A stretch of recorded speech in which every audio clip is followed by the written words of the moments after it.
Minsan talaga sa buhay natin, may mga tao tayo nakakausap na inaakala nating sila na nga ang idinadhana. Yun pala, dumarating lang sila para magbigay ng aral. Kaya naman kung minsan nakakapagod din kumausap sa iba. Ngunit para sa mga hopeless romantic, hanggat wala silang nakikilalang magpapatibok ng kanilang puso, tuloy pa rin ang kanilang pakikipagmabutihan. Ako si Dina Calderon, 26, at kasalukuyan pa ring financially unstable sa buhay. Gusto ko lamang ipaabot ang kwentong pag-ibig ko na naranasan ko noong ako ay 19 anyos pa lamang. Tunghayan ang aking istorya. Naku, kailangan ko nang magmadali dahil baka abutan na ako ng ulan sa daan. Galing sa bayan si Dina dahil namalengke siya. May sakit kasi ang kanyang tiyahin. Kaya naman ang dalaga na lang ang nagpunta sa bayan. Nitong mga nakaraang araw ay talagang sakitin na ang aking tita Anika. Sana naman bukas ay gumaling na siya. Pero kailan naman kaya si mama magpapadala sa amin ng pera? Ubos na yung ipon ko. Sabi pa ni Dina sa kaniyang sarili. Mahigpit ang hawak ng dalaga sa payong at sa bayong na kanyang daladala. Nang makita ni Dina ang paparating na asul na sasakyan, ay agad-agad siyang tumabi sa kalsada. Alam ng dalaga ang mangyayari kapag hindi siya tatabi. Subalit, ang may-ari ng kotse na iyon ay talagang nananadya. Anak ng pating! Napasigaw sa inis ang dalaga dahil natalsikan na siya ng putik. Kitang-kita ang pagkabasa ng kanyang bestida. Dahil sa inis ay naghanap siya ng bato para ihagis sana iyon sa harapan ng sasakyan. Nang huminto nga ang kotse, ay dali-daling lumapit doon si Dina. Tatalakan na sana ng dalaga ang lalaking umibis mula sa kotse na iyon, subalit kusang tumiklop ang kanyang bibig. Miss, are you okay? Tanong ng binata sa kanya. Bayolenteng napalunok ang dalaga. Kahit na malamig ang panahon at umaambon pa, ay pakiramdam ni Dina ay bigla ring uminit ang paligid. Isang mala-Adonis ang lalaking kaharap ngayon ng dalaga. Muli pang lumunok si Dina. Kay guwapo naman talaga ng lalaking ito. Ang tangos ng ilong at natural na mapula ang labi. In short, artistahin. Subalit, naalala ng dalaga ang ginawa nito sa kanya. Hindi siya dapat magpabihag sa guwapo nitong mukha. Ang atraso ay isang atraso na kailangang gantihan sa paraan na alam ni Dina. Hoy mister, bulag ka ba? Iyon agad ang lumabas mula sa bibig ng dalaga. Naitaas pa niya ang kanyang kamay na may hawak na bato. Pardon? Tanong naman ng binata na bahagya pang napaatras dahil sa gulat sa pagsigaw ng dalaga at sa bato na hawak-hawak niya ngayon. Nakita mo na ngang maputik sa bandang to, pero hindi ka man lang nagdahan-dahan sa pagmamaneho ng kotse mo. Wala ka talagang konsiderasyon no? Nagpupuyos sa galit na saad ng dalaga. Kung wala lang ba yung nahawak-hawak si Dina, ay marahil namewang na rin siya.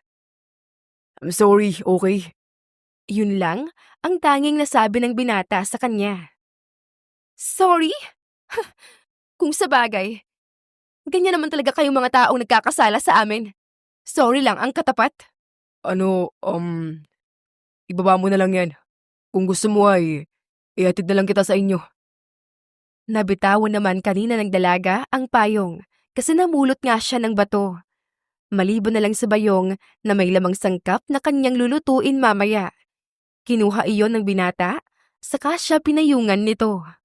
Napaatras tuloy si Dina sa lakas ng kabog ng kanyang dibdib at tila naumid na naman ang kanyang dila. Hindi na! Bulalas ng dalaga. Itinapon na niya ang bato at inagaw ang kanyang payong mula sa lalaki. Ngunit nagkamali yata si Dina sa pagtapon ng bato dahil tumunog ang sasakyan ng estrangherong kasama niya ngayon. Malakas na napamura ang binata. Nasa bandang likuran ng kotse nito ang natamaan. Sa bigat at laki ng bato, ay nagkaroon ito ng kaunting tupi at gasgas. Hindi ako magsasorry dahil deserve mo naman yan. Karma nga naman, napakabilis maningil, ano? Pangaasar ni Dina, na sinabayan pa niya ng pagngisi. Hindi na maipinta ang mukha ng binata. Bagamat hindi naman ito ang tipong lalaki na basta na lamang mananakit ng babae. Malaki ang respeto niya sa mga kababaihan. Okay, okay. Pareho na tayong may atraso sa isa't isa. Pero pwede bang umalis lang tayo rito? Nakalimutan mo yata na umuulan, Binibini. Napasinghap ang dalaga sa itinawag nito sa kanya. Binibini. Hindi akalain ni Dina na may lalaki pa pala ang nag-e-exist sa mundo na tatawag ng ganoon sa isang dalaga. Hindi naman kita kilala, kaya ako na ang mauunang aalis. Salamat dito ah. Sarkastikong sambit pa niya, sabay itinuro ang kanyang basang bestida. Napailing na lamang si Kai sa pambihirang inasal ng dalaga. Hindi niya sinasadya ang nangyari kanina. Napatingin pa ang binata sa kanyang kotse. Napangiwi siya. Ay, matagal pa bago ito mapapaayos. Alam ko naman na hindi niya sinasadya ito. Pero sana, sa ibang direksyon na lang niya binagsak yung bato. Napahilamos pa sa sarili niyang palad si Kai dahil basang-basa na siya ng ulan. Dali-dali na siyang sumakay sa kanyang kotse at sunundan pa niya ng tingin ang dalaga. Napakabilis maglakad nito. Pero ayaw na ni Kai magalit lalo ang dalaga, kaya nilampasan na lamang niya ito. Pagdating sa tahanan ni Nadina ay panay reklamo siya dahil sa hindi inaasahan na pangyayari kanina. Ay nakong bata ka, may payong ka naman, pero bakit basa ka pa rin ng ulan, Dina? Natatarantang tanong sa kanya ni Tita Anika. Ang ginang ay ang nakababatang kapatid ng kanyang ina. Tita, may sakit kayo. Bakit kayo lumabas sa iyong silid? Ibinaba na muna ng dalaga ang kanyang daladala at nilapitan niya ang ginang upang alalayan ito. Maayos naman ang aking kalagayan, iha. Ikaw ang mas inaalala ko. Maligo ka na muna bago ka pa magkasakit. Tumangulang si Dina. Magluluto ako ng sabaw para sa inyo, tita. Kaya dapat, dito ka lang magpapahinga. Oh, siya, sige na. Natatawang pahayag lang ng kanyang tiyahin. Nang hapon na iyon, ay nagluto na nga ng panghapunan ang dalaga at sabay-sabay na silang kumain ng kanyang tita Anika. Kamusta ka naman na po? Aba, napakagwapo mo talaga. Kamukhang kamukha mo ang iyong ama noong kabataan pa na. Masayang saad ng isang donya na si Rita, ang lola ni Kai. Si Kai Palermo ay isang sikat na artista sa Maynila. Nagsimula siyang pumasok sa showbiz sa edad na 12 taong gulang, na ngayon ay 27 na siya. Galing din naman sa mayaman angkan ang binata. Sa katunayan ay may hasyenda sila rito sa San Alfonso, na ang kanyang lola Rita ang siyang namamahala sa ngayon. Siyempre po, magaganda ang lahi natin, lola. Sigunda ng binata. Ilang beses na siyang hinalikan sa pisingi ni Lola Rita at mahigpit pa ang yakap sa kanya. Aba, siyang ayon ako sa sinabi mo, apo. Natutuwang bulalas ng matanda. Nang hapon ding iyon ay masayang nagkwentuhan ang maglola habang kumakain na rin sila ng hapunan. Kinabukasan, maaga pa lang ay naghanda na ang dalaga para sa almusal nila ni Tita Anika. May trabaho kasi siya sa asyenda ng Palermo. Isa pa, nakikikonek siya ng wifi. Balak kasi ni Dina na magpatuloy siya sa kolehiyo sa susunod na pasukan. Ang kanyang trabaho ay magpakain at magpaligo lang naman ng alagang kabayo. Dahil sa malakas na pag-ulan kahapon ay may putik pa rin sa daan. Mabagal na naglalakad lang ang dalaga patungo sa asyenda. Subalit nakita niya ang pamilyar na kotse kahapon. Talagang napakabilis magmaneho ng ungas na to ah. Muling naghanap ng bato si Dina. Panakot lang naman niya iyon. Agad niya ring itinaas ang kanyang hawak-hawak. Bumagal nga ang pagmamaneho, pero kalaunan ay huminto naman ito sa gilid ng kalsada. Hey miss, saan ka pupunta? Biglang tanong ng estranghero sa kanya. Napakunot ang noo ng dalaga. Parang hibang. Bakit niya ako kinakausap? Hindi naman kami magkakilala. Pagtataka pa ni Dina. Feeling close lang, kuya. Ibinaba na ng dalaga ang batong hawak niya at inirapan pa niya ang lalaki. Sa kanya nilagpasan ang kotse nito. Miss, gusto ko lang naman mag-sorry sa'yo. Pahabol na sigaw ng binata. Inignora lang ito ni Dina. Dumiretso na siya sa lugar na kanyang pupuntahan. Ay, pambihira talaga ang babaeng yun. Ako na nga ang magsasorry sa kanya. Gayong mas malaki yung atraso niya sa akin. Pero siya pa yung may ganang baliwalain ako. Bulong ng binata sa kanyang sarili at napailing na lamang siya. Magandang umaga po, Mang Hudas! Masayang bati ng dalaga sa matandang lalaki na isa ring tauhan ng asyenda. Oh, nariyan ka na pala, Dina. Naghihintay na itong mga kaibigan mo. Nakangiting sambit ng matanda sa kanya. Ang alagang kabayo ang tinutukoy nito na mga kaibigan ni Dina. Mukha nga pong kanina pa nila ako hinihintay. Sinimulan na ng dalaga ang kanyang trabaho na may pakanta-kanta pa nga siya. Ilang oras din ang ginugol niya sa pagpapakain at paglilinis ng kabayo. Hayan, malinis na uli kayo. Ako naman ang magpapahinga. Ngiting-ngiting sambit ni Dina, saka siya lumapit sa isang punong mangga na hitik sa bunga.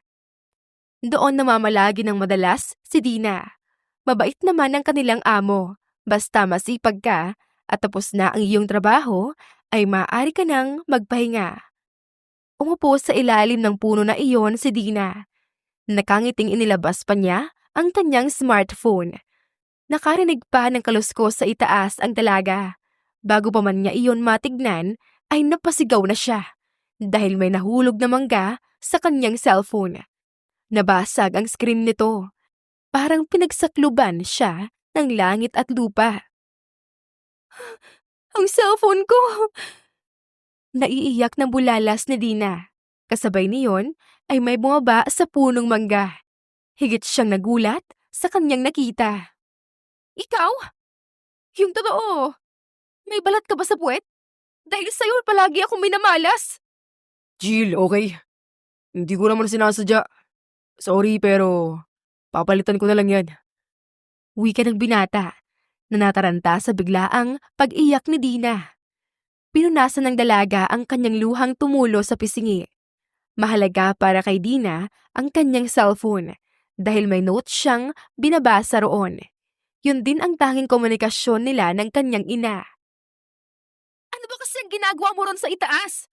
At parang sinasadya mong hulugan ako ng mangga. Paano na lang kung sa ulo ako natamaan? Gigil na sigaw ni Dina. Napakamot na lang sa kanyang ulo ang binata. Nahihiya siya sa totoo lang at saka nakokonsensya. Don't cry, okay? Bibilihan na lang kita ng bago. May sentimental value itong cellphone ko. Luma na pero ito ang kauna-unahang nabili ko mula sa aking sahod at sa pagtatrabaho ko dito sa hasyenda. Humihikbing paliwanag ng dalaga na mas lalong ikinagilty ng binata. Kung ganun, ipaayos na lang natin ang screen yan. Maayos pa naman siguro. Bakit kasi kapag nakikita kita, minamalas ako? Nanlilisik ang mata na tanong ni Dina. At saka, anong ginagawa mo sa asyenda? Bawal ang outsider dito. Hindi ito playground para maglaro ka sa lugar na to, aber? Hindi naman ako bata para maglaro sa kung saan. Naiiling na sagot ng binata. Bakit nasa puno ka? Usisa ng dalaga, sabay turo sa itaas. Namimitas lang naman ako ng mangga. Ano, tara na sa bayan. May nakita akong tindahan ng smartphone. Napaisip pa si Dina. Kung hindi siya sasang-ayon, ay wala siyang cellphone. Hindi niya makokontak ang kanyang ina sa Maynila. Kaya kahit estranghero pa ang binata, ay sumama na lang din siya. Pasensya na po, sir. Hindi na po ito maayos. Pahayag ng tendero na sinabayan pa ng pag-iling. Tinignan ni Kai ang dalagang kasama niya. Tumitingin ito sa mga paninda sa loob ng shop. Hindi na alam ng binata kung ano ang sasabihin niya. Miss, Untad niya sa dalaga, naabala sa pagtingin-tingin sa paligid. Oh, naayos na ba ang cellphone ko? sorry. Hindi na raw maayos. Sige na, pumili ka na lang ng bago.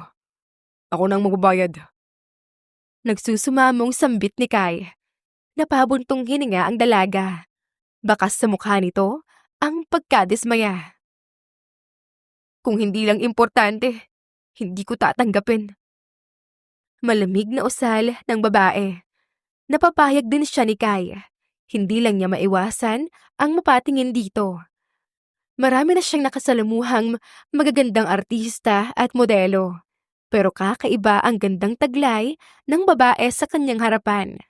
Simple lang ito, pero parang elegante kung tignan. Okay na sa akin to. Bayaran mo na. Bilhan na rin natin ng case yung cellphone mo. Napatitig naman si Dina sa ayos ng binata ngayon. Naka-shades ito, kahit hindi naman tirik ang araw. Nagmumukha tuloy itong vampira na takot sa araw kasi masusunog ang balat nito. Salamat dito ah. Nailagay na niya ang kanyang SIM card sa bago niyang cellphone. No worries. Besides, ako naman ang may kasalanan kaya nasira ang phone mo. Tinitigan pa ng maigi ng dalaga si Kai na tila pamilyar siya sa mukha nito. Guwapo ito, matangos ang ilong at mapula ang mga labi. Matangkad din ito na hanggang dibdib lamang siya. Nagkita na ba tayo dati? Hindi pa naman. Bakit mo naman naitanong yan? Alam naman ni Kai na malabong may makakilala sa kanya sa probinsya kasi hindi naman uso ang social media sa lugar na ito. Pamilyar kasi ang mukha mo sa akin eh. Parang nagkita na tayo dati. Hindi ko lang maalala kung saan kita unang nakita. Naiiling na sambit ng dalaga. Common ang mukha ko. Siguro ay marami lang akong kamukha. So ano na, miss? Umuwi na tayo? Anyaya ng binata kay Dina. Marahan namang tumangulang ang dalaga bilang tugon. Napatingin pa ang dalaga sa kotse nito. Sorry din pala sa ginawa ko sa sasakyan mo kahapon. Hindi ko sinasadya. Nahihiyang sambit ni Dina. Ayos lang. Kaya naman niyang ayusin. Pero saka na kapag tapos na ang bakasyon ko. Nagbabakasyon ka sa lugar namin? Kung ganun, sino naman ang kamag-anak mo rito? Ang lola ko. Tipid na sagot na lang ni Kai. Pagdating na nila sa asyenda, ay nabigla pa si Dina kasi may lumapit na kasambahay sa kasama niya.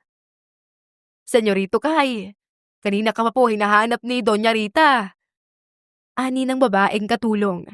Nanlaki naman ang mata ng dalaga sa narinig niyang tinawag sa lalaki na kasama niya. Bakit daw ako hinahanap ni lola, manang? Sabayan niyo raw po siya na mag-almusal, senyorito. Sige na po, babalik na ako sa aking trabaho. Paalam ng babae. Yumuko pa ito, senyales ng paggalang sa binatang amo. Napaawang ang labi ni Dina. Kung ganun ay, ikaw ang nag-iisang apo ni Doña Rita na nasa Maynila? Tumangulang si Kai. Hindi na nakapagsalita pa si Dina dahil tila naputulan na siya ng dila.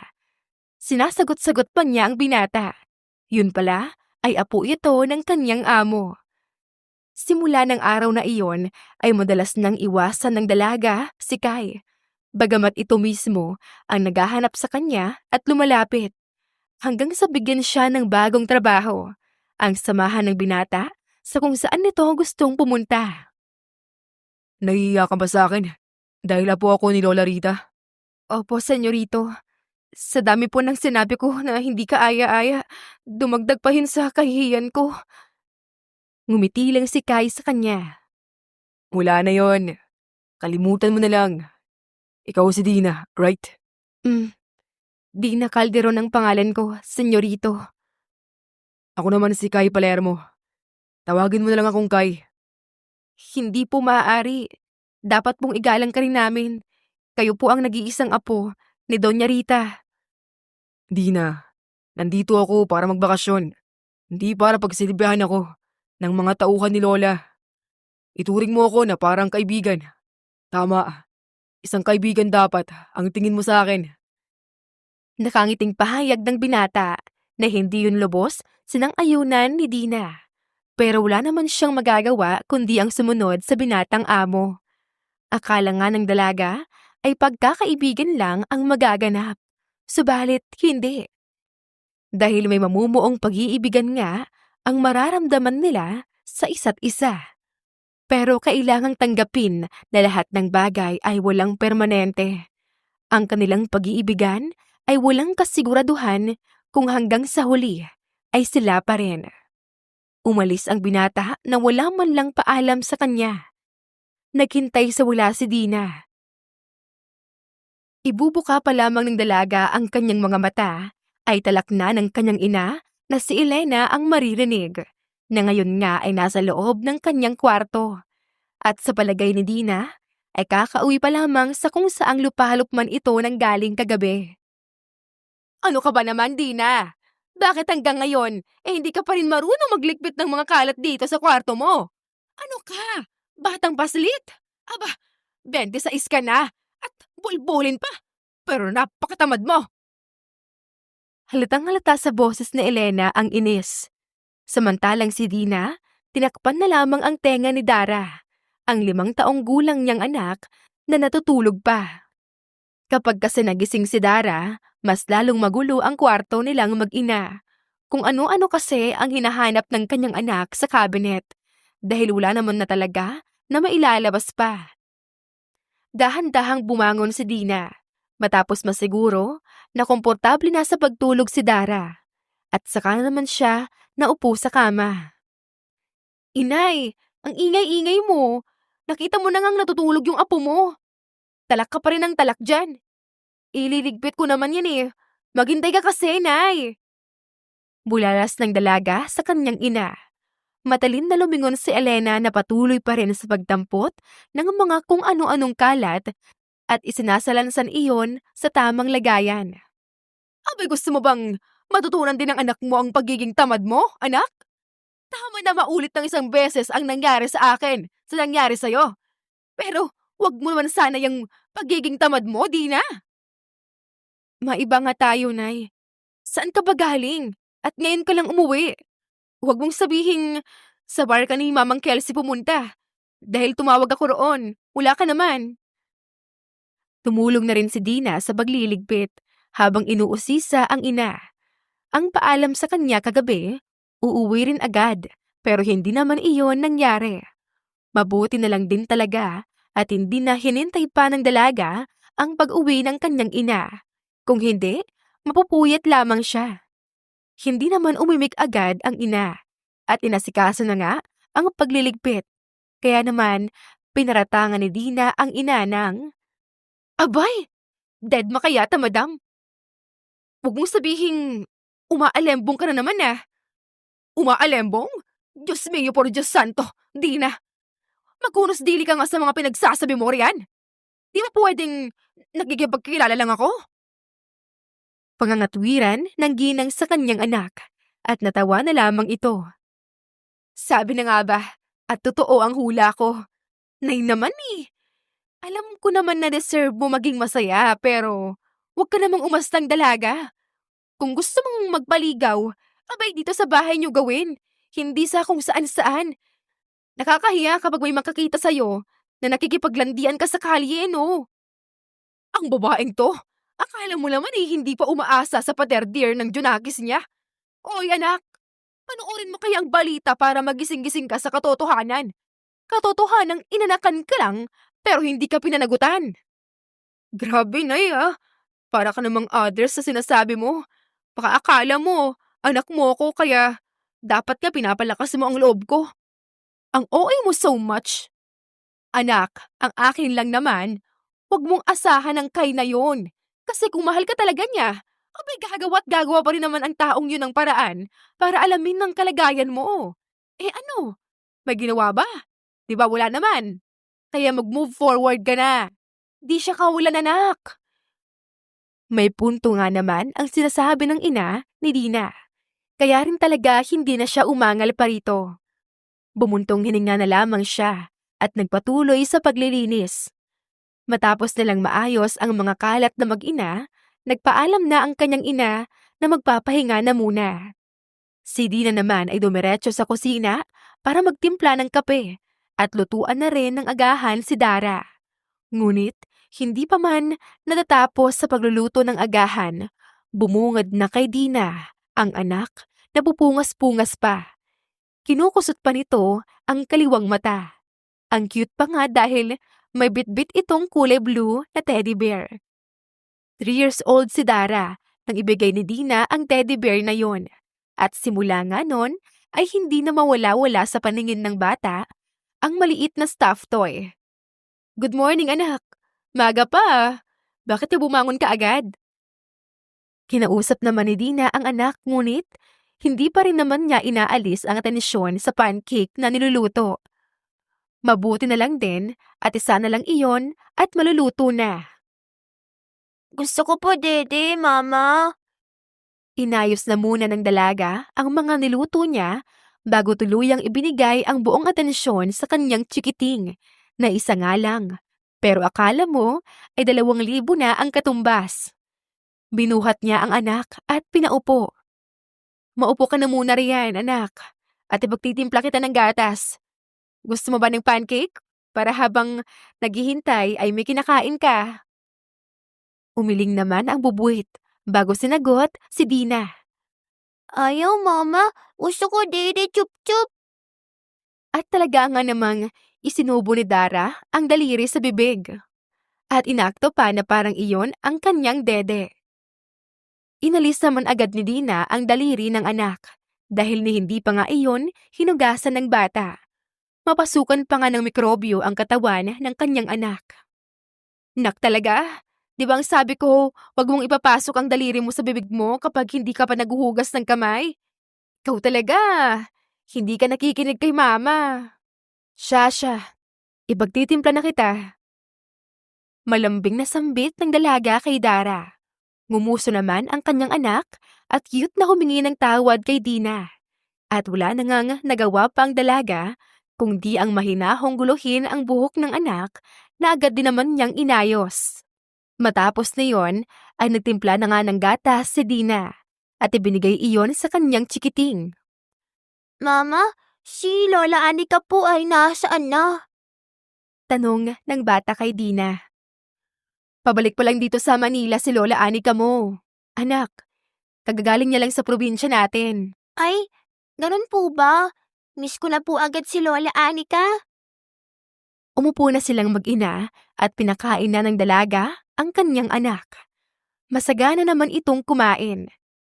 Linggo pa at day off ni Dina sa kanyang trabaho. Kaya naman, tuwing weekend talaga, ay sinusulit niya ang mga oras na meron siya para makabanding si Dara. Tuwing weekdays kasi, ang kasakasama ni Dara ay ang lola nitong si Elena. Ang ina ang nagsisilbing teacher ng kanyang anak. Lalo pa nga at hindi pa naman pwedeng pumasok sa totoong eskwelahan si Dara. Gusto mo bang magsimba mamaya, anak? O punta tayo sa mall kaya? Pag-aaya ni Dina. Panay naman iling ang sagot ng kanyang Junakis. Sa pagkakataong iyon, pinabayaan ng dalaga si Dara sa harap ng TV. Samantalang, pinagkukuhan niya ang mga damit mula sa sampayan. Habang nagtutupi si Dina, ay bigla na lamang nagsalita ang bata na nakatutok ang tingin sa TV, na ang pinapalabas ay teleserye na tungkol sa pamilya. Mama, sabi mo sa akin, kapag big girl na po ako, ay mamimit ko na si Papa. Pero bakit wala pa rin siya hanggang ngayon? Saka hindi pa siya tumatawag. Baka naman mama ay nasa heaven na talaga ang papa ko. Nanlalaki ang mga matang tumingin si Dina sa anak. Hindi siya makapaniwala na ganoon ang iisipin ni Dara. Wala naman kasing ibang nababanggit ang dalaga sa anak, maliban sa nagtatrabaho ang ama nito sa malayo, kaya hindi pa ito makikita. Mukhang ang ina niyang si Elena ang salarin sa pagbanggit ng heaven kay Dara. Binitawan na muna ni Dina ang kanyang ginagawa at binuhat si Dara patungo sa kanyang kandungan. Pinaharap niya ang bata sa kanya. Anak, ano ba yung sinasabi mo? Wag mong sasabihin yan, okay? Di ba nga ang sabi ko sa'yo ay nagtatrabaho sa malayo ang papa mo? Malay mo walang signal doon kaya hindi siya makatawag-tawag dito sa atin.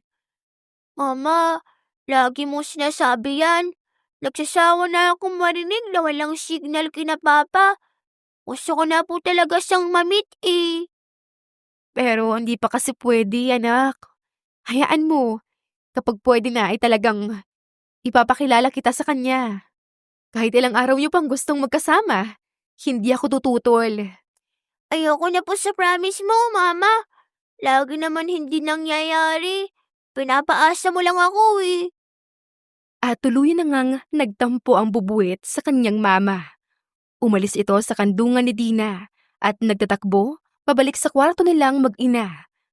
Ang dalaga naman ay mahina na lamang na napahikbi. Masakit din naman kasi para sa kanya ang ginagawa niyang pagsisinungaling sa anak. Ngunit, paano naman kasi maipapaliwanag ni Dina na ang ama ay isang artista at hindi ito nagbalak na panindigan si Dara? Tama, may alam na si Dina tungkol sa dati niyang kasintahan. Isa nga itong sikat na artista. Tahimik na pinagmamasdan ni Kai ang isang 33 anyos na artista, ang umaacting niyang co-actor. Nasa set siya ngayon ng isang pelikula at siya ang gumaganap na ama ng bidang lalaki. Katabi niya si Mitch, ang ka-love team niya noong kabataan pa lamang niya. At ito rin ang gumaganap na ina ng bidang lalaki sa pelikula. May inggit sa kanyang dibdib dahil sumagi na naman sa kanyang isipin ang isang pangarap ni Kai. Iyon ay ang magkaroon ng isang pamilya. Pero hindi naman mangyayari iyon hanggat hindi niya nakakasama ang babae na pinapangarap niya. Kai, ayos ka lamang ba? Natutulala ka na naman. Ano bang iniisip mo? Wala naman. Napapahanga lamang ako sa dalawang bata. Parang tayong dalawa lang noon. Grabe rin sila magpakilig. Parang totoong-totoo na may namamagitan sa kanila. Totoo naman talaga itong nararamdaman ko sa'yo, Kai. Ikaw lang naman tong ayaw na ayaw sa pagmamahal ko. Hindi naman agad umimik si Kai. Alam naman niya ang sinasabi ni Mitch, pero ayaw na niyang pag-usapan pa iyon. Ayaw niyang bumalik sa nakaraan dahil iniiwasan na rin niya na manumbalik ang alaala na meron siya kasama si Dina. Si Dina na kanyang tunay na minahal pero hindi niya napanindigan dahil mas pinili niya ang kanyang pagiging artista. Kai, hanggang ngayon, mahal pa rin kita. Bakit ba hindi ako magkapuwang dyan sa puso mo? Sino ba ang nagmamay-ari ng puso mo? Pwede ba kahit kakarampot lang, ay bigyan mo rin ako ng pagmamahal mo? Mitch, pwede bang itigil na natin ang pag-uusap na ganyan? Masyado na tayong matatanda para sa bagay na yan. Isa pa, sinabi ko naman sa'yo na noon pa, na hanggang pagkakaibigan lang ang kaya kong ibigay sa'yo. Tumayo na si Kai sa pagkakaupo niya. Sa iba na lamang siya uupo para hindi na niya kailangan na makipag-usap pa kay Mitch. Ayaw din talaga ng binata na masaktan ang damdamin nito. Ngunit kung minsan ay ito pa nga ang nagpapasakit sa sariling damdamin. Umuwi na lang si Kai sa bahay ng pinsan niyang si Luis. May pamilya na ito, pero ngayon niya lang binalak na manatili na muna pansamantala. Kay, favor lang ah. Bantayan mo muna ang tindahan namin. Nakangiting sambit ng kanyang pinsan. para lang umawang ang labi ni Kai. Seryoso ka, pinsan? Ako ang pagbabantayan mo ng tindahan mo? At bakit nga pala kayo may ganito? Ang yaman-yaman nyo ni Ate April. Kay, buntis ang Ate April mo. Ayokong ma-stress siya kapag nagbumukmuk siya sa bahay namin. Diyan ka na ha. Titignan ko pa ang paborito mong pamangkin. Ay, pambihira ka naman, pinsan. Paano na lang kung may makakilala sa akin dito? Hindi ka kilala rito sa amin. Aba, sige na. Pwede ka namang pumili ng gusto mong kakainin dyan. Naiwan na nga si Kai sa may kalakihan nitong tindahan ng iba't ibang chips at may mga drinks pa na binibenta. Kinuha na lang ng binata ang kanyang cellphone at inabala ang sarili sa pagbabasa ng kung ano-ano sa social media. Hanggang sa makarinig siya ng mahinang katok. Sino yun? Nagtatakang tanong ng binata sa kanyang sarili. Nasa subdivision nakatira ang kanyang pinsan at pamilya nito. Kaya naman, marami ring kapitbahay. Pabili po ako! Sigaw ng matinis na boses at hindi iyon agad nakita ni Kai. Manong, pabili po ako! Napakurap-kurap ang binata sa nakikita niya ngayon. Isang batang babae na akalain mong manika sa sobrang cute at ganda nito. Maliit lang ang hugis ng mukha, matangos ang ilong at natural na mapula ang labi nito. Manong, ako'y pabili ho! Aba, bingi ka po! Tila nauubos ang pasensyang bulalas ng bata. Hey, bad yan. Bad na magsabi ng bingi sa nakakatanda. Nasaan ang manners mo, Iha? Naniningkit ang matang tanong ng binata. Napanguso ito, pero napansin ni Kai na mugto ang mata nito. Alam niya na galing ito sa pag-iyak. Sa hindi malamang dahilan ay nakaramdam ng kurot sa kanyang puso ang binata. Kanina pa po kasi ako sigaw ng sigaw dito, Manong. Di ka naman po kasi nakikinig sa akin. Oo, sorry na. Nabigla lang ako. Anong bibilihin mo, bata? Tanong ni Kai sa mahinahong boses. Pabili po ako ng chips, Manong, saka po candy. Pabulong na sagot ng bata, sabay turo sa candy na napili niya. Bawal sa batang binibili mo. Hindi healthy ang chips. Mas lalo na ang candy. Kasi baka mabulok ang ngipin mo. Alam ba yan ng mama at papa mo? Ha, bata? Ang sabi po sa akin ng mama ko, bumili ako ng kahit na anong gusto ko sa tindahan ni Kuya Luis. Ay, siya nga po pala, Manong. Bakit ikaw ang tindero ngayon? Nasaan po may-ari na may cute na baby? Natawa si Kai sa kadaldalan nito. Kahit bulol-bulol naman kung magsalita. Halatang nahihirapan pa nga. Manong, bakit ka po tumatawa dyan? Inosenteng tanong ng bata sa kanya. Mabigat ang dibdib ni Kai dahil naalala niya ang babaeng mahal niya na iniwan niya noon. Pero sa batang babae na ito ay gumaan ang kanyang pakiramdam. Wala naman. Natutuwa lang ako sa'yo. Kahit bulol-bulol ka pa magsalita, ay ang daldal mo pa. Isa-isa na ngang inabot ng binata ang pinamili nito. Napakunot pa ang kanyang noo dahil kulang ang pera nito. Hindi na kita bibigyan ng candy. Kulang pa lang pera mo, bata. Sambit ni Kai. Magandang dahilan na rin iyon upang hindi na ito kumain ng candy. Ngunit nalungkot naman ito. Tumutulis na ang labi. Bakit si Kuya Luis? Kahit kulang pa ang pera ko, binibigyan niya ako ng candy. Bakit ikaw hindi? Pangangatwiran ng batang babae sa binata. Si Kai naman ang napailing. Kasi magkaiba kami, bata. Ako bantay lang. Siya ang may-ari nitong tindahan. Kaya hindi kita malilibre ng candy. Ang kuripot mo, Manong. Parang candy lang po. Pinagdadamot mo na. Masungit na sambit ng bata. At umirap pa nga ito sa kanya. Sige na, umuwi ka na. Di niya bali, Manong. Libre naman kami sa wifi ni Kuya Luis. Kaya free lang na nakakunik ang mama ko. Isang malakas na halakhak lang ang namutawi sa bibig ng binata. Habang pinagmamasdan niya ang paglalakad nito patungo sa isang maliit na bahay. Kaharap lang iyon ng tindahan. Free connect pala sa wifi ni Luis ah. Tignan natin kung makakakonect pa ang mama mo, bata. Naiiling na sambit ni Kai. Ang alam kasi ng binata ay may bayad ang pagkokonek. Kaya naman, walang pagdadalawang isip na pinatay niya ang wifi. Maya-maya lang ay nakarinig na naman ng maliit na boses si Kai. Manong, pabili po ako. Sigaw na naman ng bubuit.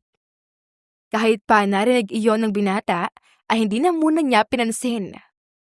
Manong, pabili ako ng stick-o. Sinadya lang ni Kai na baliwalain ang bata para lang inisin ito. Ngunit ilang sandali lang ay nakarinig na siya ng sunod-sunod na ingay na tila may bumabato sa kanya sa loob. Nanlaki ang mata ni Kai dahil maliliit na bato ang nakikita niya sa sahig. Agad siyang tumayo mula sa kanyang kinauupuan. Hey! Ibaba mo yan! Natatarantang sigaw ng binata dahil malaking bato na ang hawak ng bata. Sa pagkakataon na iyon ay naalala niya si Dina. Ganoon din ang ginawa ng dalaga noong hindi niya sinasadyang matalsikan ito ng putik. Parang maliit na bersyon pa nga ito ng babae. Sabi ko na nga ba, bingi ka, Manong. Kanina pa ako sumisigaw dito. Okay. Ibaba mo na yan. Ikaw naman, high blood masyado. Kay bata-bata mo pa. Ako yata ang ma-heart attack sa yung bata ka. Pagbili pa ako ng stick-o, Manong.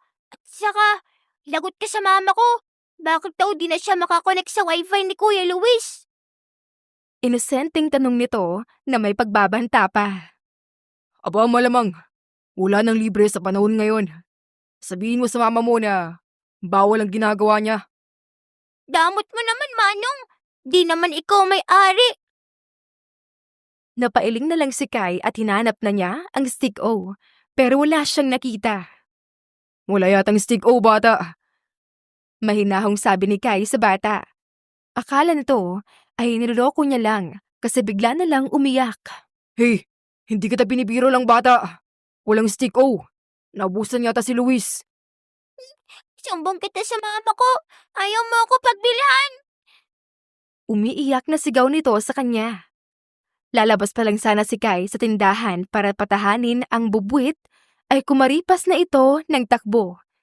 Siya namang pagsulpot ng kanyang pinsang si Luis.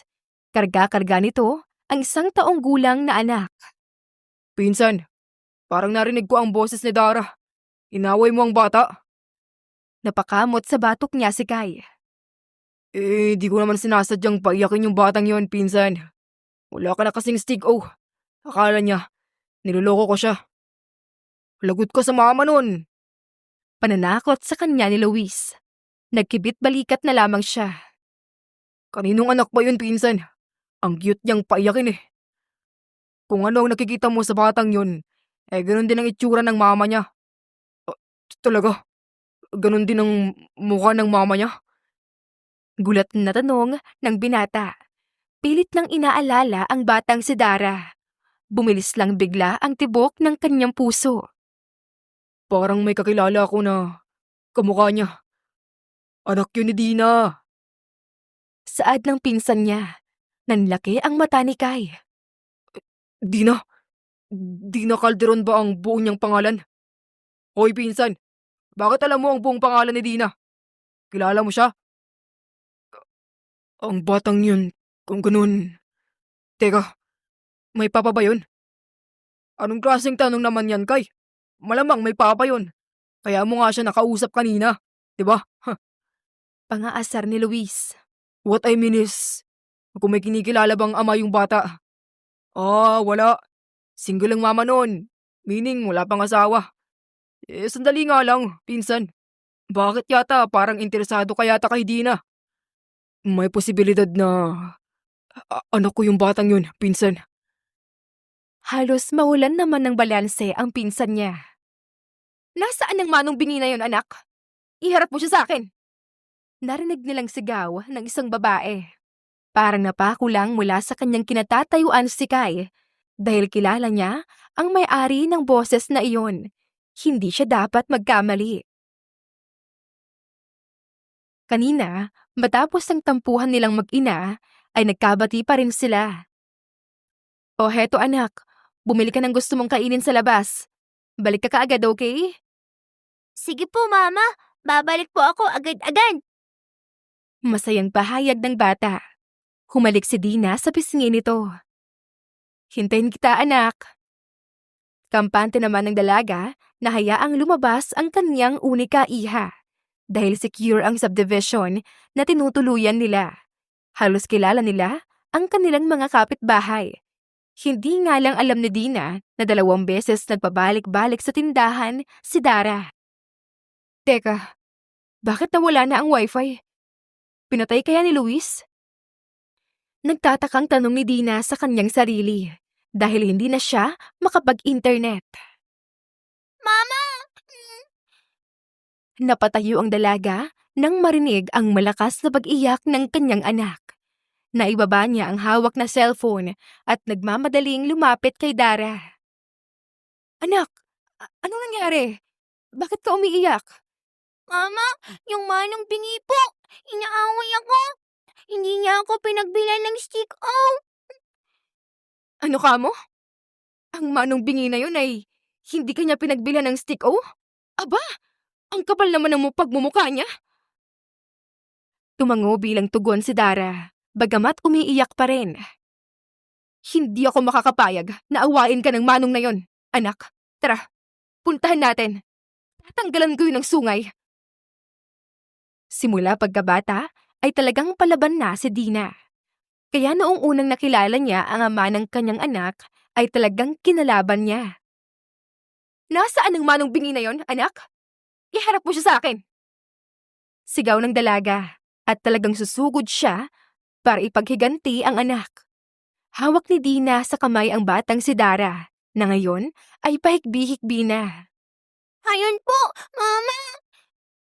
Sisigawan na sana iyon ng dalaga nang mapahinto na siya. Sabay pa silang napasinghap ng lalaki na kaharap niya ngayon at sabay din nalang sinambit ang pangalan ng isa't isa. Otomatikong naitago ni Dina ang bubuwet sa kanyang likuran para lang hindi makita ng lalaki na nanakit sa kanya noon. Pero sinundan iyon ng tingin ng binata. Saka lumipat sa kanyang muka ang tingin nito. Mama, siya po yung manong bingi na tinutukoy ko. Ayaw niya ako pagbilan ng stick-o. Bad siya no, Mama ko. Luis? Bakit ang daming maliliit na bato sa loob? Singit ng asawa ni Luis na si April. Ayan ba ate? May tuta po kasi ang nambato sa akin kanina. Sagot ni Kai habang nakatingin sa batang nagtatago sa mama nito. Hindi akalain ng binata na muli niyang makikita si Dina. Ang babaeng iniwan niya noon na hanggang ngayon ay hinahanap pa rin niya. Ngayon, malakas ang kanyang kutob na ang batang babae ay anak niya. May pinagmanahan ata ang tuta na yun sa mama niya. Nambabato. Ang ikli lang ng pasensya. Nagagalit ka agad. Hoy, ikaw? Anong pinagsasabi mo riyan? Ikaw to nagpapayak sa anak ko? Bibili na nga lang, tapos uuwi siyang luhaan? Sabat ng dalaga, dahil hindi talaga siya makakapayag na awayin ang kanyang inosenteng anak. Look, Dina. Hindi ko naman niloloko yung bata. Totoong wala ng stick-o. Ay, oo nga pala, nakalimutan kong ilista kanina. Pasensya ka na, Dina. Singit ng asawa ng pinsan ni Kai. Hindi na lamang nakapagsalita si Dina. Bumuntong hininga na siya sa kabinuhat ang anak. Alam mo ba, Mama? Pinagdamutan niya rin po ako ng candy. Hindi siya katulad ni Kuya Luis. Binibigyan niya ako ng candy. Kulang nga kasi ang pera mo, bata. Malumanay na sambit ni Kai. Insan, kau naman. Pinapatulan mo ang bata. Pagpigil ng pinsan ng binata. O heto Dara, huwag ka nang umiyak. Pagpasensyahan mo na lang ang kuya Kai mo. Ganyan talaga siya. Sadyang mapagbiro. Malaking chips na lang ang binigay sa anak ni Dina. at saka ito tumigil sa pag-iyak. Sumilay na ang ngiti sa labi at saka nagpasalamat. Salamat. Maiwan na namin kayo. Paalam ni Dina. Bago pa man sila makalayo, ay humarang na sa kanila si Kai. Anong ginagawa mo? Bakit mo kami hinaharangan? Let's talk, Dina. Kilala ba kita para mag-usap tayo? Umalis ka sa dinaraanan namin. Please, Dina. Kahit ilang minuto lang. Mag-usap muna tayo. Bakit ba ang kulit mo, Manong? Ayaw ni Mama ko makipag-usap sa'yo. Sabat ng bubuit na kinagulat nilang pareho. Ayaw man ng dalaga na ganoon kung tratuhin ni Dara si Kai, ay wala naman siyang magagawa pa. Dahil walang kaalam-alam ang kanyang anak tungkol sa ama nito. Oo, nagbunga nga ang kapusukan nila noon. Matapos kasing may nangyari sa kanila, ay saka umalis si Kai. Ang sabi lang ng Lola Rita nito ay artista ang binata, at iyon ang unang prioridad nito. Dara, behave. Mind your own manners, anak. Baby ka pa, at bawal sumagot-sagot sa taong nakakatanda sa'yo. Mahinahong pangangaral ni Dina. Baka isipin ng binata na hindi maganda ang pagpapalaki niya sa anak niya. Tumulis lang ang labi ng batang si Dara, saka ito sumubusob sa leeg ng kanyang ina. Dina, Alam mo, mister, wala naman tayong pag-uusapan pa. Ang mas mabuti pa, umalis ka na lang. Huwag mo na kaming harangan. Marami pa akong gagawin sa bahay namin. Susuko na sana ang binata at hahayaan na silang umalis, ay dumating naman ang tita ni Dina, si Tita Anika. Kai, ikaw ba yan? Ikaw nga, iho. Siyempre, nagkakilala na ang dalawa. Doon pa lang sa kanilang probinsya. Tita Anika. Nagkita na pala kayo ng pamangkin ko. Ano pang ginagawa niyo rito sa labas? Sa loob na kayo mag-usap. Masayang pahayag ba ng ginang? Walang kaalam-alam na hindi pa maayos ang relasyon ni Kai at Dina. Akala kasi ng ginang ay nagkamabutihan na sila kasi nakita na sila na magkasama. Okay lang po ba, tita? Nahihiyang tanong ng binata. Abay, oo naman. Sige na, tara na. Ikaw talaga, Dina. Sa loob mo dapat dinadala ang bisita mo. Wala na ngang nagawa ang dalaga kundi ang sumang-ayon sa kagustuhan ng tita niya. Pinatuloy nila ito sa kanilang bahay. Oh, saan ka naman pupunta, iha? Untag ni Tita Anika nang makita ang kanyang pamangkin na paakyat sa kanyang kwarto. Patutulugin ko po yung anak ko, tita. Kayo na ho ang bahala sa bisita. Walang galang sagot ni Dina. Pero bakit? Pagtataka ng ginang. Tita, ayoko pa makipag-usap sa bisita. Pagkatapos sabihin iyon ni Dina, ay saka sila umalis sa sala. Naiwan namang nagtataka lang ang ginang sa inasal ng dalaga, bago tumingin sa binatang kasama niya. Hindi pa ba kayo nagkakapag-usap, Kai? Akala ko ba maayos na kayo? To be honest, tita, ngayon lang po kami nagkita ulit ni Dina. Gusto ko po sana siyang kausapin. Ayaw naman niya akong pagbigyan. Oh my God! Baka isipin ng aking pamangkin na favoritism na ako. Huwag mo sanang masamain to, iho. Pero hindi ko rin kasi nagustuhan ang ginawa mong pangiiwan sa pamangkin ko noon. Alam ko po, tita. I'm sorry. Malaki ang kasalanan ko kay Dina. Di bali, iho. Mapapatawad ka pa rin naman ni Dina. Pero hindi pa ngayon. Hayaan mo munang lumabig ang ulo ng batang yun. Napatango naman si Kai. Naiintindihan niya ang pinagdadaanan ng dalaga at wala siyang karapatan na mag-demand dito. Maghihintay pa rin po ako sa kanya, tita. Hindi madali ang magpatawad agad-agad dahil ang pagkakasala mo sa isang tao ay nagiiwan ng malalim na sugat na kahit sa paglipas ng panahon ay mananatiling nakatatak sa kanilang alaala. Kaya naman gusto ni Kai na dahan-dahanin ang lahat sa kanila ng dalaga. Handa naman siyang maghintay para lang mapatawad siya nito. Samantala, Panay ang buntong hininga ni Dina. Pinapatulog na niya ang kanyang bubuwit. Mahimbing na nga ang tulog nito. Grabe, 6 years na ang lumipas. Hindi na ako umaasa pa na muli magtatagpo ang landas namin ni Kai. Ito nga ang sinasabi ng iba na mapaglaro, masyadong tadhana. O baka nga, ito ang nakatakda na para sa amin. Naiiling na sambit ni Dina. Samantala, Kung ganun, ikaw ang ama ni Dara. gulat na tanong ng pinsan ni Kai na si Luis. Kai, paano ka naman nakakasigurado na anak mo nga si Dara? Singit ni April. Basta, alam ko. Ikaw na nagsabi sa akin na wala pang tumatayong ama sa bata. Kilala ko si Dina, pinsan. Hindi siya hanap ng iba para lang kalimutan ako. Wow, parang scam yung pinagsasabi mo, pinsan. So ano nang plano mo? Babawiin ko sila, Luis. Babawiin ko ang mag-ina ko. Sa sumunod na araw ay hindi na makampante si Dina. Papasok na siya sa kanyang trabaho at alam niyang kukulitin ni Kai ang anak niya. Good morning, Dina. Masiglang bati sa kanya ni Kai. Paglabas pa lang niya sa kanilang tahanan. Anong maganda sa araw na ito? Maliban sa makikita ko ang pagmumukha mo. Papasok ka na ba sa trabaho mo? Hatid na kita, Dina.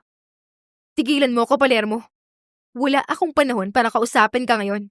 At hindi ako magkakaroon ng oras para sa'yo. Si Dara, nasan? Huwag mo nga mahanap-hanap ang anak ko.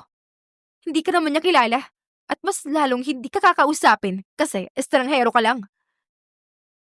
Pagkatapos niyon, ay umalis na si Dina para makapasok na siya sa kanyang trabaho. Nagtatrabaho sa isang real estate company. Isa siyang sales stock o isang agent na nakikipag-negotiate sa buyer o bumibili ng property. Ay, ang ganda-ganda mo pero suplada ka pa rin. Wala ka pa rin pinagbago, Dina. Komento ni Kai at malungkot na pinanood niya lang ang babae na naglalakad ng palayo. Napaigtad naman ang binata nang may humila sa dulo ng kanyang damit. Napangiti si Kai nang makita niya ang batang si Dara. Hoy, Manong! Yung totoo, may gusto ka po ba sa mama ko? Tanong nito na hindi naman itinanggi ni Kai. Tama ka, Dara. May gusto nga ako sa mama mo. Paano nangyari yun? Kakakilala mo lang sa mama ko At alam kong pogi ka naman, Manong. Pero di ka magugustuhan ng mama ko. Sa hindi malamang dahilan ay nakaramdam ng pagkabahala si Kai. Bakit? May boyfriend na ba ang mama mo? Wala po, pero may papa ho ako. Kapag bumalik na sa amin si papa, di ka na mapapansin pa ng mama ko. Mahal ni mama ang papa ko.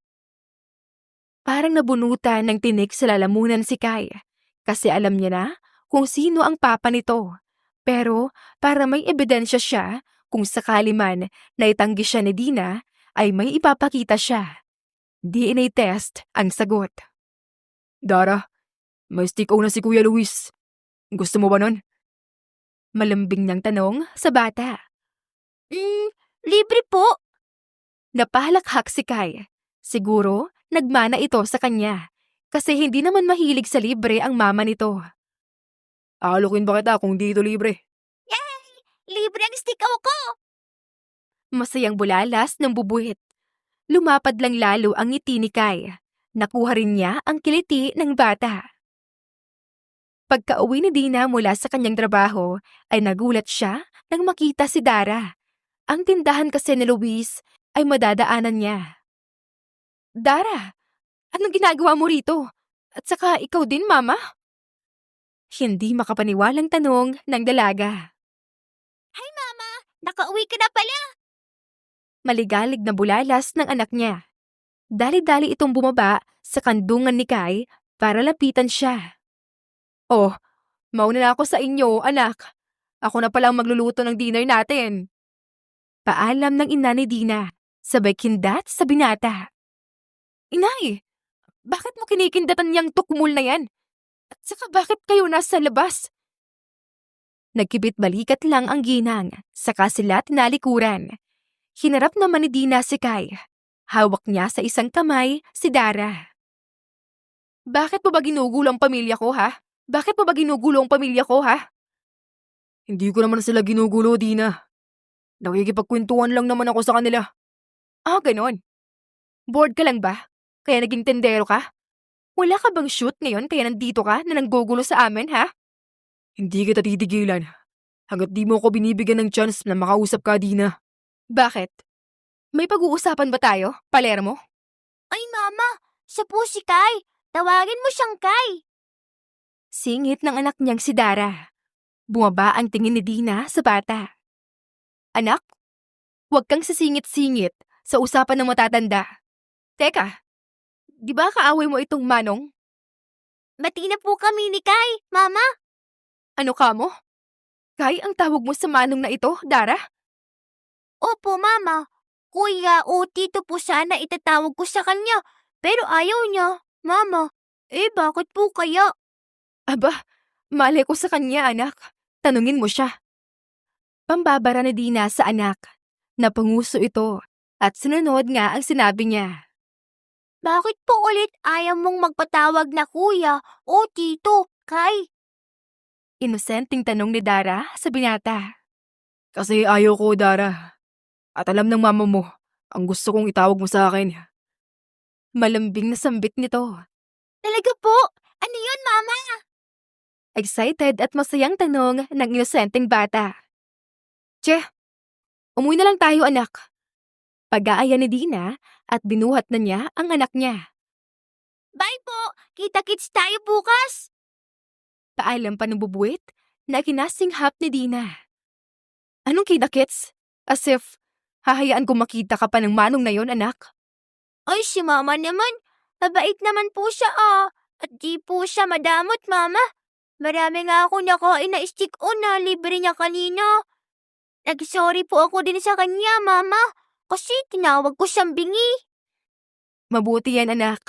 Basta palagi mong tatandaan na gumalang ka sa mga taong nakakatanda sa'yo. Bawal kang sumagot-sagot sa kanila. Opo, Mama. Tatandaan ko po palagi. Saka po pala, Mama. Artista po si Kai. Nanonood din kasi kami kanina ng teleserye niya.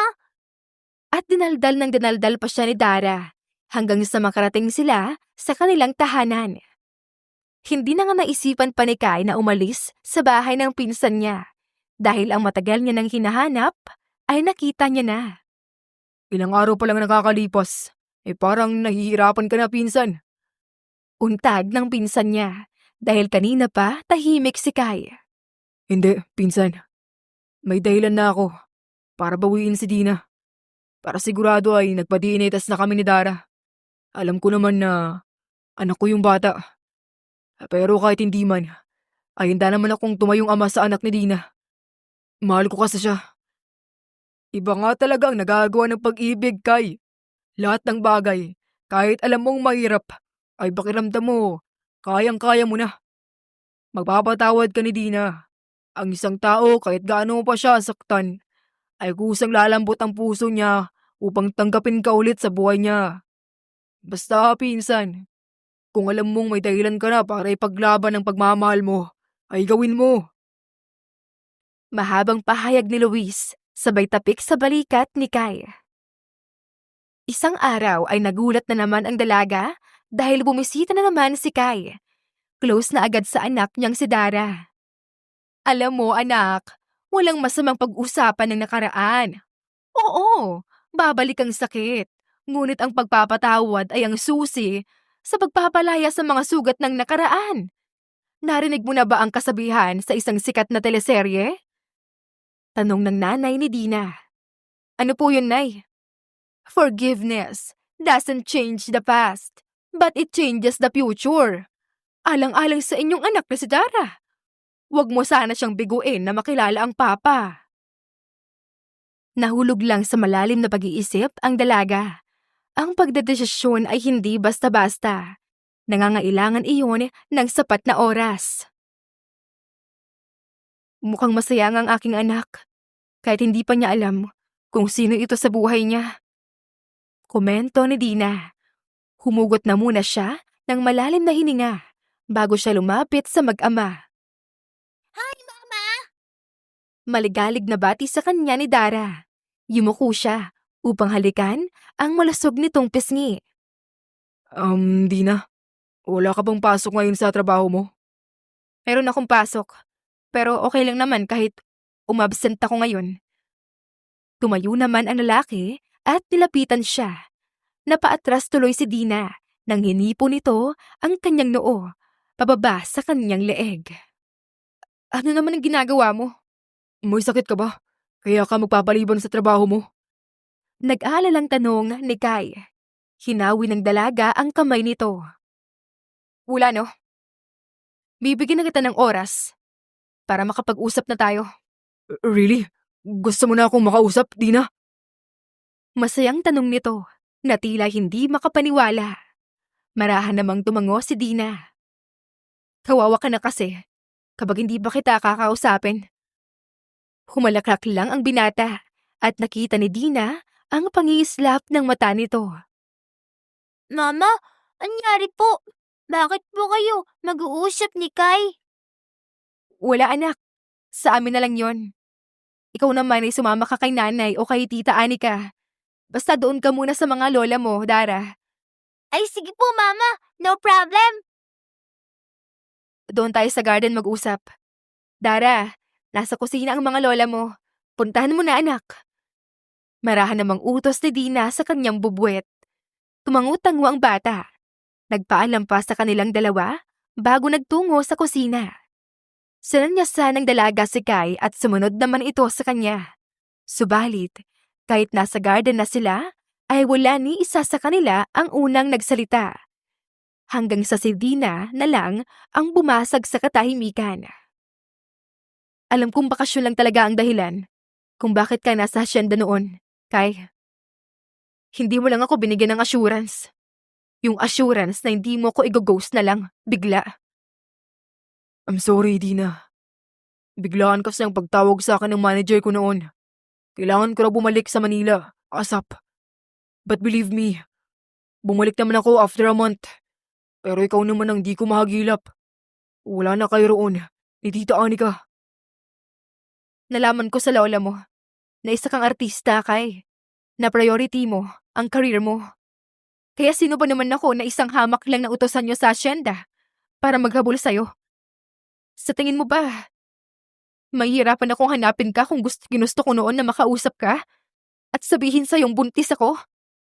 Nagsimula nang bumigat ang kanyang dibdib. Dina, alam ko nagkamali ako noon. Umalis ako nang hindi nagpapaalam sa'yo ng maayos. Pero, ako rin naman. Naghintay ako sa pagbabalik mo sa asyenda. Ngunit wala. Hindi ka na bumalik sa akin. Alam mo naman kung gaano kita kamahal, di ba? Pero hindi sapat para ipaglaban mo ako noon, Kai. Malungkot na saad ng dalaga. Ginagap ng binata ang kanyang kamay. Hanggang ngayon ay nararamdaman pa rin nila ang boltahe ng kuryente na tumutulay sa kanilang ugat. Hindi ko man kayang baguhin ang nakaraan. Ang sakit na dinulot ko sa'yo noon. Pero pwede naman tayo magsimula ulit, Dina. Na hindi na lang tayong dalawa. Nariyan na si Dara. Hindi pa nga lumalabas ang resulta ng DNA test namin. Ay sinabi mo na agad sa akin na ako ang papa niya. Emosyonal na sambit ng binata. Pasimpleng napairap si Dina, ngunit may luha na sa kanyang pisngi. Marahan namang pinunasan ni Kai ang luha niya. Bati na ba tayo kung ganun? Bibigyan mo na ba ako ng second chance, Dina? Kung hindi ko lang inaalala si Dara, ay baka hindi na kita tatanggapin pa ulit sa buhay ko. Ang ginawa mong panggughost sa akin noon, masakit yun. I know. At isa nga akong hangal. Buti alam mo, Kai. Nakasimangot na wika ni Dina. Pinanggigilan pa nito ang tungki ng kanyang ilong. Marahan pa siyang hinapit ni Kai upang yakapin ng mahigpit. I miss you so much, Dina. Hindi na umimik ang dalaga. Sa halip, isinandal na lang niya ang kanyang ulo sa dibdib nito. Pinakiramdaman ni Dina ang kanyang sarili. Wala na nga siyang nararamdamang kirot. Bagkus, isang emosyon na dati pa niyang naramdaman. Sa kabila ng lahat ng pasakit na binigay sa kanya ni Kai, ay nangibabaw pa rin ang pagmamahal niya sa binata. Totoo nga talaga ang kasabihan ng power of love. Nagagawa mong patawarin ang taong mahal mo nang hindi ka magsisisi sa huli. Talaga po? Siya ang papa ko, Mama? Gulat na tanong ng bubuit. Hindi na nila pinatagal pa at sinabi na nga ni Dina ang totoo na ama niya si Kai. Oo anak, sorry kung ngayon lang sinabi ni Mama. Malambing na sabi ni Dina. Hinalikan niya ang ibabaw ng ulo ni Dara. Yay! May papa na nga ako. Hindi ko akalain na yung manong sa tindahan ni Kuya Luis pala ang aking papa. Natawa silang lahat sa tinuran ng bata. Halata sa maamo nitong muka ang labis na kasiyahan. At iyon ang dahilan upang hindi magsisi si Dina dahil muli niyang pinapasok sa kanyang buhay ang binata. Maaaring dahil sa anak ni Dina ay binigyan niya ng second chance ang lalaki na labis siyang sinaktan dati. Hindi lang naman iyon. Isa ka mang makasalanan na tao, kriminal, at may nagawang hindi kaaya-aya sa kapwa, ay deserve mo ang mabigyan ng isa pang pangalawang pagkakataon upang ikaw ay magbago. Walang perpekto sa mundo. Lahat tayo ay nagkakamali. At yun naman ang gagamitin nating dahilan upang ayusin ang ating buhay. Papa, gusto ko po yung maraming colors. Suwestyon ng bibong bata, sabay turo sa isang salanasan ng Crayola.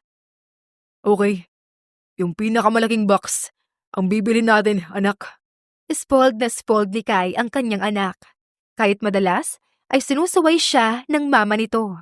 Ngunit ang gusto lang naman ng binata ay ibigay ang mga bagay na ninanais sa kanya ng anak. Okay lang naman kahit yung 80 colors lang anak. Masyadong mahal ang malaki. 240 colors? Ganoon ba karami ang kulay? Hayaan mo na, Dina. Kung anong ituturo ng anak natin, ay kukunin natin lahat. Nakangiting pahayag ni Kai. Nasa mall kasi sila.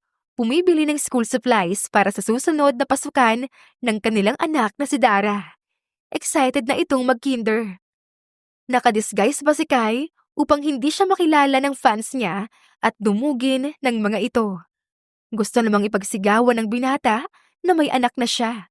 Subalit ang gusto niya ay maging pribado na muna ang buhay ng kanyang mag-ina para walang gulo. Go on, Dara. Pumili ka na. Ibinaba na nga ni Kai ang bata para hayaan itong pumili sa mga gustong bibilihin.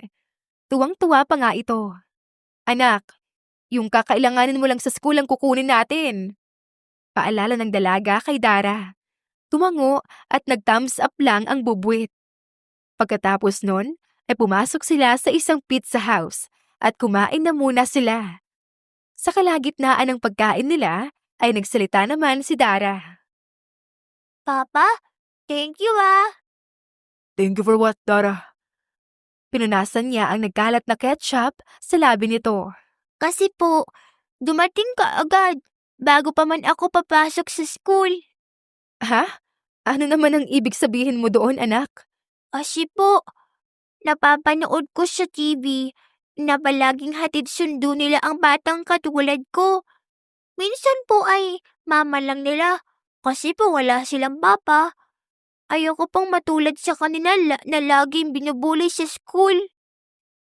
Ilang beses pang napakurap ang dalaga kasi akala niya ay wala pa talagang ulirat ang kanyang anak sa nangyayari sa realidad. Kaya naman pala ito tahimik ay malamang ay malalim din ang iniisip. Pasalamat tayo kay Papa God, anak. Dahil sa kanya, kaya tayo nabuo. Ngayon ay, sabihin mo sa mama mo, nasagutin na niya ang marriage proposal ko para kasalan na agad ang magaganap. Para na rin magkaroon ka ng baby brother. Kinurot ni Dina ang tagiliran ng binata dahil sa mga hirit nito. Ay mama, gusto ko po yun. Sagutin mo na po ang papa ko para naman may baby brother na ako. Hay, kumain ka na lang dyan anak. Huwag kang makinig sa mga kaharutan ng papa mo. Gusto lang naman niya makaisa sa mama mo eh. Eh di, pagbigyan mo na lang ang papa ko, mama. Para tapos na po usapan natin, ha? Nagtaas baba pa nga ng kilay si Dara. Napahilot na lang sa kanyang sentido ang dalaga. Sa papa nga nito, nagmana ang kanilang anak. Si Kai ay napatawa na lang. Naaaliw siya kay Dara. Hindi pa sila umuwi. Naglakad-lakad muna sila sa park. Pero mahimbing na ang tulog ni Dara. Nasa bisig siya ng kanyang papakay.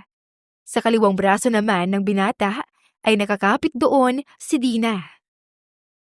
Napagod yata sa kakalaro ang anak natin. Parang isang ibon, nakakalabas lang mula sa kanyang kulungan. Na malayang-malayang lumipad sa kung saang-saang lugar. Naiiling na sambit ni Dina. Inayos pa niya ang pink na sombrero nito at jacket. Siguro, masaya siya. Lalo na at may papa na raw siya, Dina. Oo, tama ka. Hindi ko nakita na ganyan kasaya si Dara. Salamat dahil binunan mo ang isang pagkukulang ko sa ating anak. Don't say that, Dina. Wala kang pagkukulang. Maayos niya ang pagpapalaki mo sa anak natin. Mabait, bibo, napakadaldal, at magalang siya. Ako, ang may pagkukulang kay Dara. Kaya salamat din na binigyan mo ako ng pagkakataon para patunayan sa kanya kung gaano ko siya kamahal. Maiba lang ako, Kai. Kumusta naman yung DNA test? 99.9% ang lumabas. Ang galing, di ba? Anak ko nga talaga si Dara. May mga pag-uugali ka nga niyang nakuha, Kai. Ilang sandali pa ay naisipan na nga nilang umuwi na. Ipinakilala na ni Kai ang kanyang mag-ina sa pamilya niya at mainit siyang tinanggap ng mga ito. Natuwa pa nga nang makilala si Dara. Grabe sila mami at daddy. Nakalimutan nila agad na anak nila ako. Tignan mo, Dina. Tuwang-tuwa sila kay Dara. Nakasimangot na pahayag ni Kai habang pinagmamasdan ang kanyang pamilya. Hayaan mo na, Kai. Maliban nga kay Luis, ay ngayon lang sila nagkaapo na mula sa kanilang anak. Sabagay. Tama ka. Tara. Doon tayo sa kwarto. Bulong ng binata sa kanya. Nanlaki ang mata ni Dina. At ano na naman yung tumatakbo sa isip mo, ha, Kai? Kung naman yung naisip mo ay gusto ko rin yan, Dina. Hinatak na nga ni Kai ang dalaga patungo sa kanyang silid. Uy, Kai! Seryoso ka ba? Pagpasok pa nga lang nila sa loob, ay isinandal na ni Kai ang kanyang nobya sa pinto. Sa kawalang sire-seremonyang, hinalikan niya sa labi ang dalaga. Hindi naman nagprotesta si Dina nang magkalapat na ang kanilang mga labi. Sa halip, ay buong puso naman siyang tumugon. Mahal kita, Dina. Bulong ni Kai at nalik-halikan niya ang pisngi ni Dina. Mahal din naman kita, Kai. Hindi nagbago ang nararamdaman ko. Lumipas man ng maraming taon. Thank you, Dina. Ang kasi ako ngayon. At tara na. Sundan na natin agad si Dara. Malakas na natawa na lang ang dalaga nang ihagis siya nito sa kama. Pero bago pa man may mangyari sa kanila, ay sumulpot na ang anak nila. Mama, Papa, kakain na po tayo. Napadaing si Kai na akala mo naman ay nasaktan. Pero ang totoo ay nabitin na masolo ang babaeng mahal niya. Hinila na lamang ni Kai si Dina at binuhat ang kanilang makulit na anak. Saka sila lumabas sa kwarto. Matuling lumipas ang mga araw hanggang sa naikasal na nga sina Kai at Dara. Walang paglagyan ang kanilang kasiyahan. Nakahirap ding ipaliwanag. Alam nilang mag-asawa na marami pang pagsubok ang darating sa kanilang buhay. Pero nakahanda naman silang harapin iyon ng magkasama.